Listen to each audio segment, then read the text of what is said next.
Hey guys, it's Gab. I wanted to do a quick video for you guys because I get a lot of questions about how to actually check the hard bounce rate in your email messages. And in particular, this is actually for Aweber. Now, depending on your ESP, there's different ways to actually grab that information. Now, I'll tell you the reason why checking your hard bounces is so critical. So, the reason why, number one, is the fact that if you have a high bounce rate, then that is really going to affect your email reputation. And email reputation, the way that affects you as a mailer is the fact that you won't be able to inbox as many email messages. Now, of course, if you're a email marketer, we all know how important it is to actually hit that inbox. So let's actually just take a review now of just Aweber. Now, I do suggest you guys, anyone that does have any questions or concerns for a particular ESP that you're having issues with trying to pull that information, just let me know and I will be happy to make a quick video for you. Now, in this case, let's actually take a look at Aweber.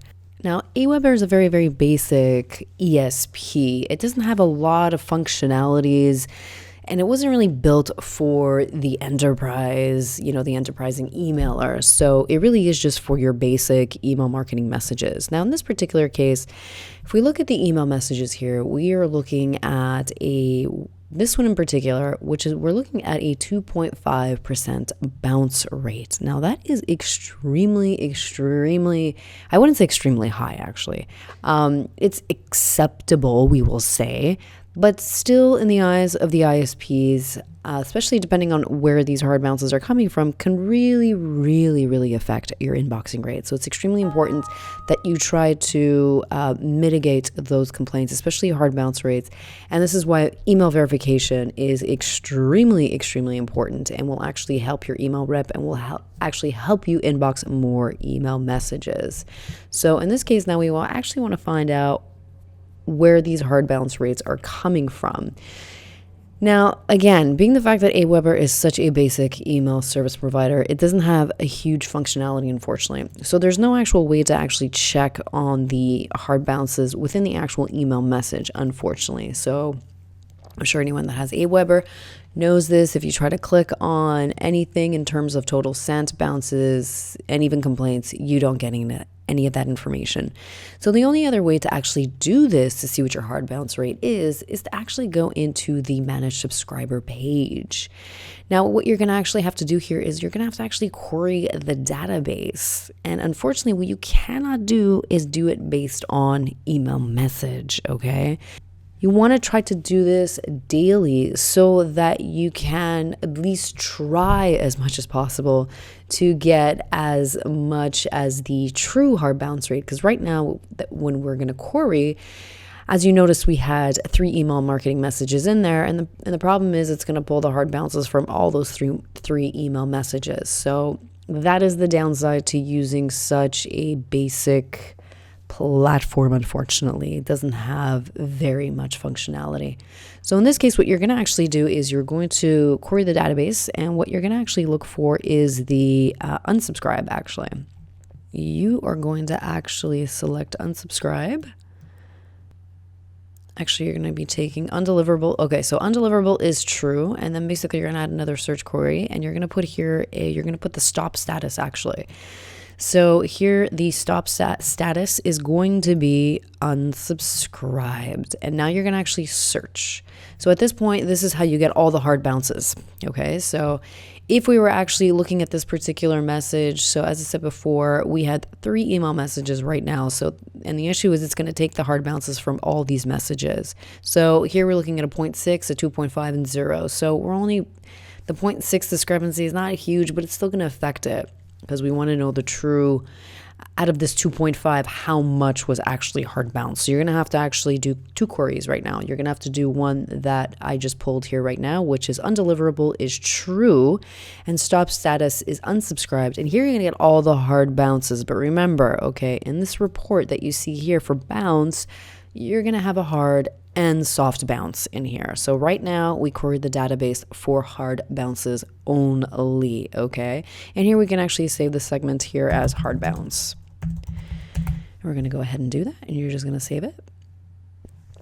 And typically in this case, what you want to do is you want to export the CSV, right? Because I want to export the file. I want to see how much. So in this case, I'm going to say hard bounce.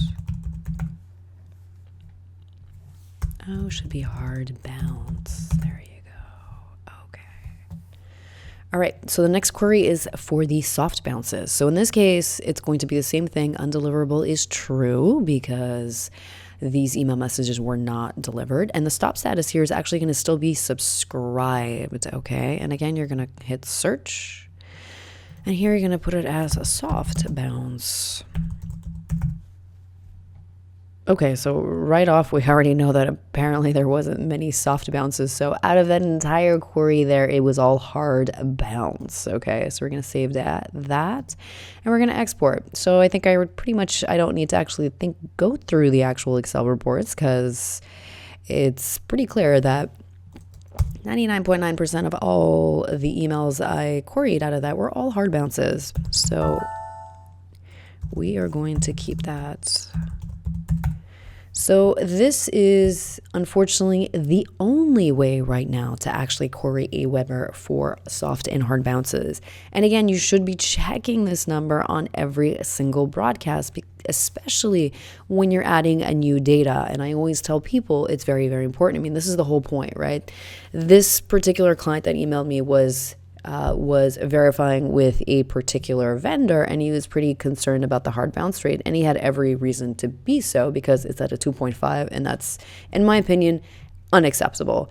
If you are paying for an email verification, it shouldn't be anywhere close to being over 1%, okay? So this is one way to check. Now, in this case, this vendor, I would say, hey, you should be checking for another vendor.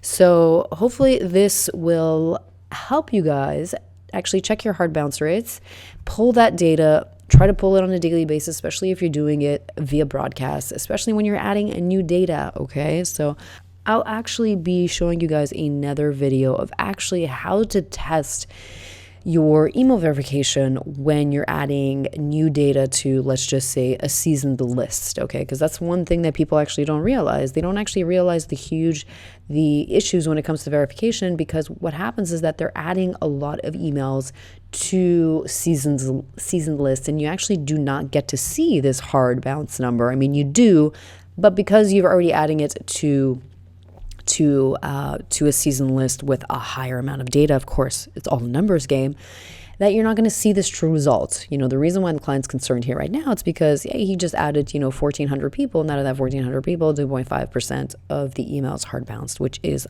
unacceptable, okay? So if you guys like this video, hit like. If you want me to create more videos, or if you have any other ESPs that you're having issues with trying to pull that hard bounce rate, let me know. I will create that for you. So thank you so much, guys.